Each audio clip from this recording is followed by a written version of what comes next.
नमस्कार मित्रों, नीरजा कहानी के आगे के अंश आपके सामने प्रस्तुत है। सबसे अधिक वह तब व्यथित हो उठी जब देखा कि उसके स्वामी ने बगीचे के काम के लिए किसी नाते की बहन सरला को बुला लिया है। खुली खिड़की में से जब उसे दिखाई देता कि रेशम और अबरक के बेल बूटेदार ताड़ पत्रों की छतरी लगाए सरला बगीचे के मालियों से काम लेती फिर रही है, तब अपने असहनीय शरीर को सहन करना कठिन हो जाता। और मज़ा यह है कि नए पौधे पूर्व पर, जबकि वह पूर्ण रूपेण स्वस्थ थी, हर मौसम में इसी सरला को आमंत्रित किया करती थी। विहान बेला से कार्य आरंभ हो जाता था। उसके उपरांत झील में स्नान करना, वृक्ष के नीचे बैठकर केले के पत्तों पर खान पान करना और समीप में ही रखे हुए ग्रामाफोन से देशी विदेशी संगीत को सुनना, कितना सुंदर कार्यक्रम चलता रहता था।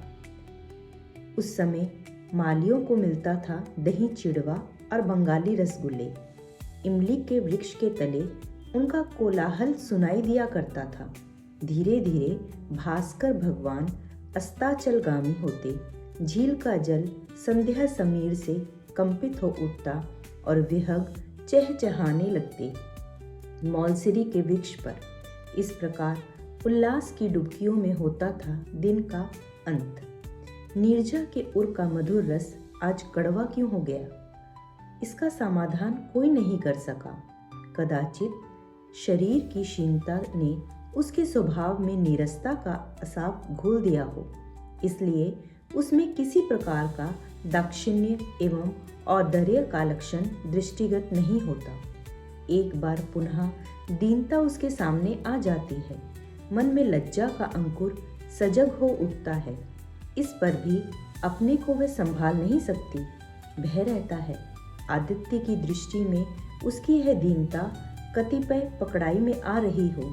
कभी वे देखेंगे कि नीरजा का आजकल का मन चमगादड़ की चोंच से घायल फल की भांति बदसूरत हो गया है, अच्छे कार्यों के अयोग्य भी। मध्याह्न का घंटा बजा। अवकाश पाकर माली चले गए। बगीचा नीरवता की श्वास लेने लगा।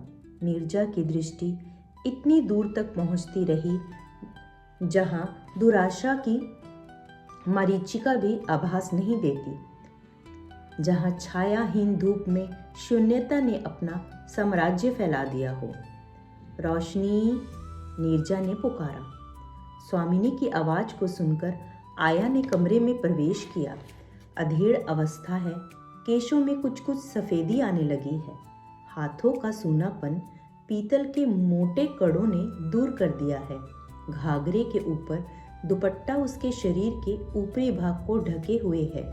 दुबली पतली इतनी है कि उसके शरीर की हड्डियां गिनी जा सकती हैं, किंतु शरीर की चाल ढाल और मुखाकृति में एक प्रकार का स्थायी कठोरपन का आभास होता है, मानो अपने उर की कचहरी में वह इन लोगों की घर गृहस्थी के विषय में इनके विरुद्ध निर्णय सुनाना चाहती है। उसने नीरजा को अपने हाथों से खिलाया है। उसकी सारी ममता उसी पर केंद्रित है। जो उसके पास आते जाते हैं, यहाँ तक कि आदित्य भी, सबके विषय में उसके हृदय में एक प्रकार की सतर्क विधुरता है। कमरे में प्रवेश करते ही उसने पूछा, पानी लाऊं बिटिया? नहीं, दूर, तू बैठ जा। रोशनी जमीन पर बैठ गई। नीरजा उससे कुछ कहना चाहती है, इसलिए आया को बुलाया है उसने, क्योंकि वह उसकी स्वागत बातों की वाटिका है। नीरजा ने कहा, आज बहुत सवेरे ही द्वार खुलने का शब्द मेरे कानों में पड़ा था। रोशनी शांत रही, किंतु उसके चेहरे के भाव बतला रहे थे कि सुनती कब नहीं बिटिया। नीरजा ने पुनः अर्थहीन प्रश्न किया, सरला के साथ कदाचित बगीचे में गए होंगे? इस बात को वह निश्चित रूप से जानती थी, फिर भी रोज का वही प्रश्न। रोशनी ने एक बार हाथ उठाकर मुंह विकृत किया और चुप रह गई। नीरजा बाहर की ओर निहारती हुई अपनी धुन में कहती गई, मुझे भी बहुत सवेरे वे लगा लिया करते थे। मैं भी नित्य उनके साथ बगीचे में जाया करती थी। उसका काम देखने के लिए पलक झपकते ही दिनों की तो बात है। कोई भी उससे इस बात की आशा नहीं रखता कि इस प्रकार की चर्चा में और किसी का भाग लेना उसे पसंद है। तथापि रोशनी से रहा नहीं गया। बोली, उनके बिना आए बगीचा कच्ची सूख ही जाता। नीरजा का कथन फिर आरंभ हुआ। ऐसा कोई दिन नहीं था जब न्यू मार्केट के सवेरे पुष्पों का चालान मैंने नहीं भेजा हो। ठीक वैसा ही चालान आज भी गया था। मैंने गाड़ी की आवाज़ सुनी है। आजकल चालान को कौन देखा करता है रोशनी? इस अवगत बात का रोशनी ने कोई उत्तर नहीं दिया। वह होंठ दबाकर बैठी रही। नीरजा कहती गई, और चाहे जो भी हो, जब तक मैं थी मालिक काम से जी नहीं चुराते थे। रोशनी भीतर ही भीतर मन महसूस कर रह गई। बोली, अब तो दोनों हाथों से लुटाई हो रही है। यह बात है, मैं क्या झूठ कह रही हूँ? न्यू मार्केट तक कितने फूल पहुँच पाते हैं? जमाई बाबू तनिक बाहर गए नहीं कि पिछवाड़े के द्वार पर मालियों का फूलों का बाजार लग जाता है। कोई देखभाल नहीं करता इस बात की। किसे चिंता पड़ी है इस बात की? तू जमाई बाबू से क्यों नहीं कहती? मैं कौन होती हूँ कहने वाली बिटिया? अपनी इज्जत अपने हाथ है। तुम्हें क्यों नहीं कह देती? आखिर है तो सब तुम्हारी ही। होने दे रोशनी, जाने दे जो जाता है। अच्छा ही है, चलने दे इसी प्रकार। जब सब चौपट हो जाएगा स्वहीं आंखें खुल जाएंगी। कभी तो वह समझ आएगा कि अपनी माँ से सौतेली माँ का स्नेह बड़ा नहीं होता। तू शांत रह, तुझे क्या पड़ी है? पर तुझसे कह देती हूँ बिटिया, यह हरिया माली किसी काम का इंसान नहीं है। हरिया का कामचोर होना ही रोशनी की नाराजगी का कारण हो सो बात नहीं, बल्कि उसका सबसे बड़ा कारण यह है कि हरिया पर नीरजा का विशेष अनुराग बढ़ता जा रहा है। नीरजा ने कहा, मालियों का क्या दोष इसमें रोशनी? नई स्वामिनी का शासन वे कैसे सहन कर सकते हैं? पीढ़ी दर पीढ़ी से वे यही काम करते आ रहे हैं। और तुम्हारी जीजीबाई की ही है किताबी विद्या। उन पर इच्छित आदेश चलाने से कैसे काम हो सकेगा? यही विचारना है। हरिया उल जलूल बातों के फेर में नहीं पड़ना चाहता। मैं जब उसकी शिकायत सुनते सुधे अधा जाता हूँ, तब उससे कह देती हूँ कि तू सुनी अनसुनी कर जाया कर, तू काम से मतलब रख। उस दिन जमाई बाबू ने उसे निकाल रहे थे। क्यों? किस लिए? आश्चर्यचकित होकर उसने पूछा। वह बैठा हुआ बीड़ी पी रहा था और उसके सामने ही बगीचे में गाय घुसकर पौधे खा रही थी। जमाई बाबू ने कहा कि गाय को निकालता क्यों नहीं? उसने तत्काल ही जवाब दिया, मैं क्या गाय को निकालूंगा? वह ऐसी है कि मुझे ही निकाल कर बाहर करेगी। जान सबको प्यारी होती है बाबू साहब। इस पर उन्हें क्रोध चढ़ आया। सुनकर नीरजा के शुष्क होंठों का हास्य की छाप अंकित हो गई। बोली, उसकी बोली ही ऐसी है। खैर जो हो, वह मेरे साथ हाथ का बना हुआ आदमी है। जमाई बाबू तुम्हारे ही कारण उसे सहन कर लेते हैं। चाहे गाय खा जाए, चाहे बकरी चढ़ जाए, उसे किसी बात की चिंता नहीं। इतना सिर पर चढ़ाना मुझे अच्छा नहीं लगता बिटिया। चुप कर रोशनी। गाय बकरी क्यों नहीं निकालता वह, सो उसका मन ही जानता है। मुझसे कुछ छिपा नहीं। उसमें ज्वाला सी जल रही है। वह जा रहा है हरिया, तनिक बुला तो ला उसे। रोशनी की पुकार सुनकर हरिया लौट पड़ा। उसने कमरे में प्रवेश करते ही नीरजा ने उससे पूछा, क्यों रे, आज भी कोई नया आदेश मिला था अथवा नहीं? हरिया ने उत्तर दिया, मिलता क्यों नहीं मालकिन। सुनकर हंसी आती है और अंदर से मन दुखी होता है। क्या आदेश है, बता तो सही। यही कि सामने जो मलिकों का पुराना घर तोड़ा जा रहा है, वहां से ईंटें उठाकर वृक्षों के नीचे बिछा दे। मैंने कहा, दोपहरिया में वृक्ष उनकी गर्मी को सहन नहीं कर सकेंगे, पर कौन सुनता है मुझ गरीब की? बाबूजी से क्यों नहीं कहता? उनसे भी कहा था, उल्टा उन्होंने मुझे ही फटकार दिया। चुप रह तू। मालकिन, अब तो मुझे छुट्टी दे दो, अब नहीं सहा जाता यह सब कुछ। मैंने देखा है तो इसी से उसने ढो ढो के ला रहा था। मालकिन, आपकी आंखों के सामने ही मेरा सिर नीचा कर दिया गया, फिर अपने देश के आदमियों के सम्मुख मैं कैसे मुंह दिखा सकूंगा? मेरी जाति चली जाएगी। मैं क्या कुली मजदूर हूँ? अभी तू जा। अब कभी कोई तुझसे ईंटें ढोने के लिए कहे तो मेरा नाम लेकर कहना कि उन्होंने इनकार कर दिया है। क्यों रहे? जाता क्यों नहीं?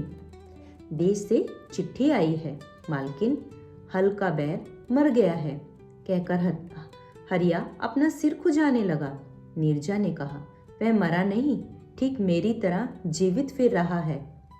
ले 2 रुपए ले जा, ज्यादा मेरा सिर मत खपा। कहते हुए तिपाई पर रखे हुए पीतल के बॉक्स में से उसने 2 रुपए निकालकर दे दिए। और क्या चाहिए? अपनी बहू के लिए पुरानी धोती, देश में जय जयकार मनाएंगे आपकी सब। इतना कहकर उसने 32 निकाल दी। नीरजा ने आदेश दिया, रोशनी, अलगनी में से वह साड़ी उतार कर दे दे इसे। इस बार रोशनी मुंह बिचकाकर जोर से बोल उठी, क्यों दे दूं? तुम्हारी कढ़ाई की साड़ी है वह। कढ़ाई ही सही रोशनी, मेरे लिए सभी साड़ियां एक समान हैं। अब कौन पहनता है उन्हें? रोशनी ने भ्रुकुटी तान कर कहा, नहीं, ऐसा कभी नहीं होने का। देनी है तो मिल की लाल किनारे की धोती दे दो।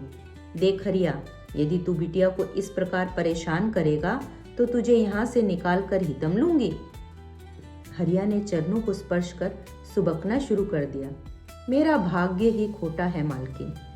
क्यों, क्या हो गया है उसे? नीरजा ने पूछा। आया जी को मैं मौसी कहता हूँ, मैं मातृहीन हूँ। अब तक मैं समझता था इस अभागे को आया जी मातृ स्नेह देती है, किंतु आज मालकिन की कृपा हुई तो मौसी व्यर्थ में विघ्न डाल रही है। इसमें किसी का क्या दोष? मेरा भाग्य ही खोटा है। नहीं तो क्या, हरिया को पराये हाथ सौंपकर अपनी शैया पर पड़ी रहती।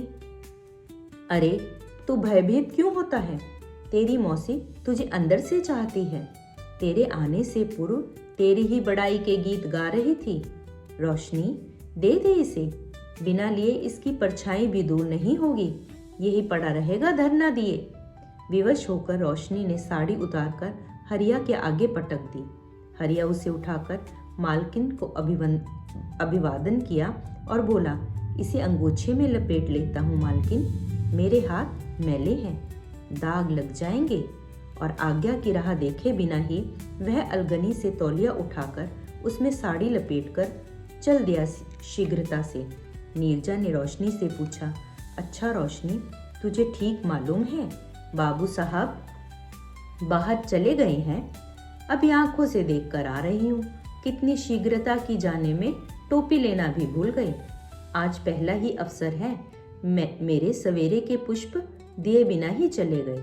कदाचित उनकी उपेक्षा दिन प्रतिदिन बढ़ती जाएगी। अंत में मैं जा पड़ूंगी उस कूड़े करकट में जहाँ घर के चूल्हे की बची राख फेंकी जाती है। सरला को आता देख आया मुंह बिचकाकर बाहर चली गई। सरला ने कमरे में प्रवेश किया। उसके हाथ में था एक ऑर्किड, श्वेत पुष्प। उसकी पंखड़ियों के ऊपर बैंगनी रंग की रेखा अंकित है। ऐसा प्रतीत होता है मानो पंख फैलाए कोई सुंदर सी तितली अपना सिंहासन जमाए हो। सरला एक गहरे बदन की है, कद लंबा, रंग सांवला। देखते ही सबसे पहले दृष्टि उसकी चमकती हुई आंखों पर ठहरती है। मोटी खादी की साड़ी पहनी है वह, जूड़ा ढीला जो बिना प्रयत्न के कंधे तक उतर आया है। सज्जा रहित देह ने यौवन के समागम को पूर्ण अनावृत कर रखा है। नीरजा ने उसके चेहरे की ओर नहीं देखा। सरला ने धीरे से वह पुष्प उसके सिरहाने रख दिया। नीरजा ने क्रोध को बिना छुपाए ही कहा, यह तुमसे किसने लाने के लिए कहा? भाई साहब ने। वह स्वयं ही क्यों नहीं आए? न्यू मार्केट जाने की शीघ्रता में थे, वह चाय पीते ही चले गए। इतनी शीघ्रता किसके लिए थी? कल रात को ऑफिस का ताला टूट गया है, चोरी हो गई है। क्या किसी प्रकार से 5 मिनट का भी वे समय नहीं निकाल सकते थे? कल रात में तकलीफ अधिक थी, भोर में तनिक आंख लगी थी, द्वार तक आकर लौट गए। मुझसे कह गए थे यदि मध्याह्न तक ना लौट सकूं तो पुष्प मैं ही तुम्हें दे दूं।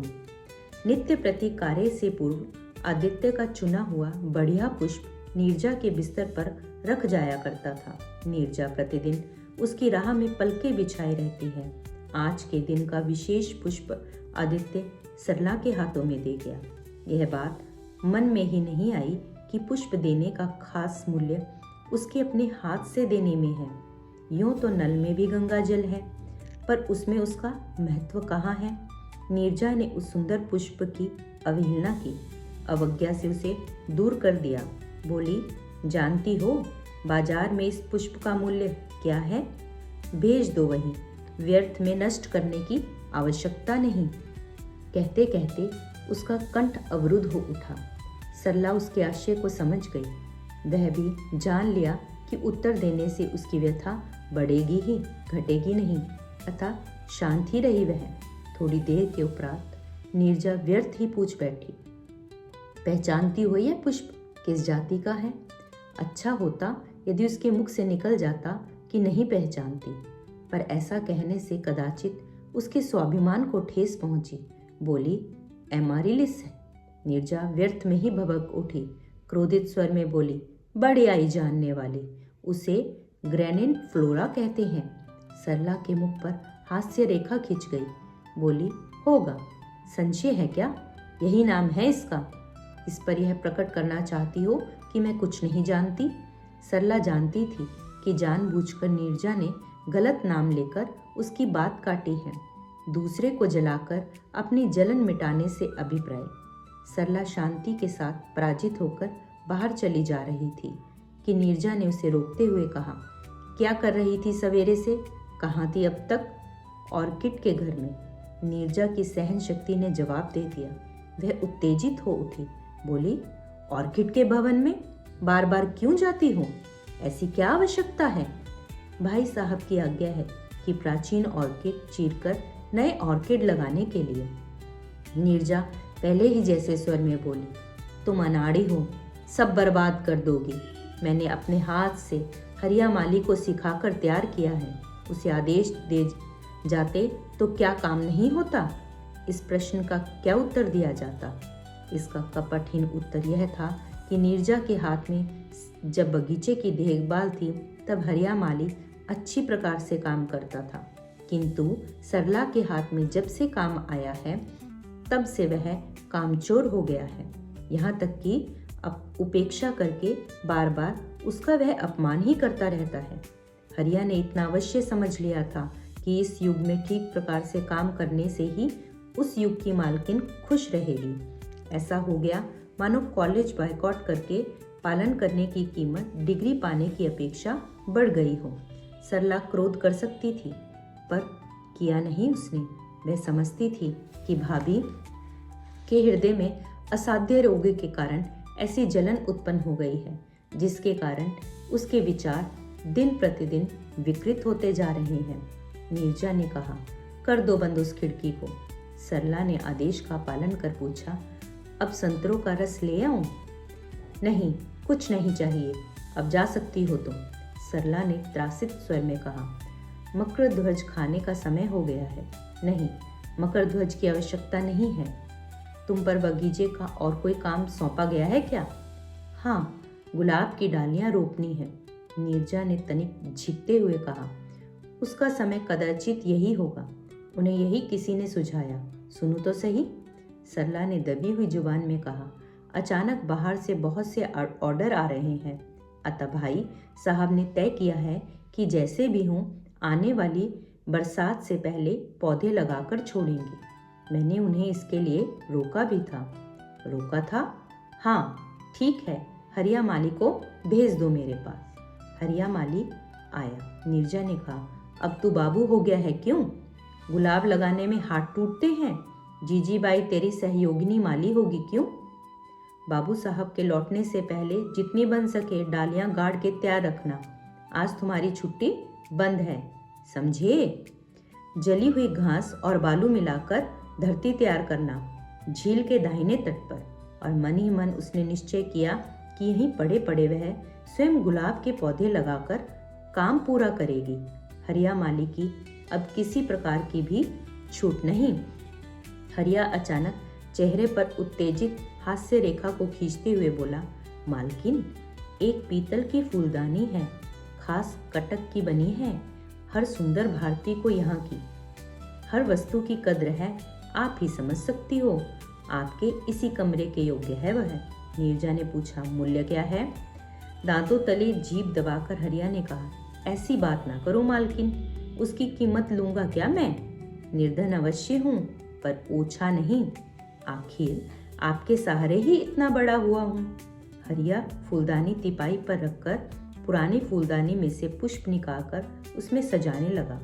अंत में जाते समय मुड़कर बोला, पहले से ही कह देता हूँ मालकिन, मेरी भांजी का ब्याह है, बाजूबंद का वायदा ना भूलना।